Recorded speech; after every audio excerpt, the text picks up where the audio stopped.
Hello guys and welcome to the channel. Today I'm going to show you how you can block the ads on the Safari web browser and the Apple device.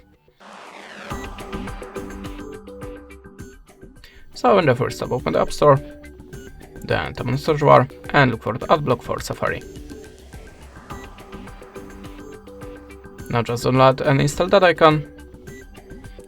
app.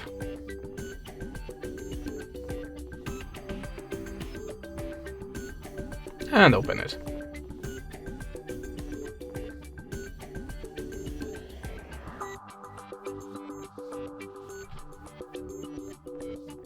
Then go to the Safari in the settings.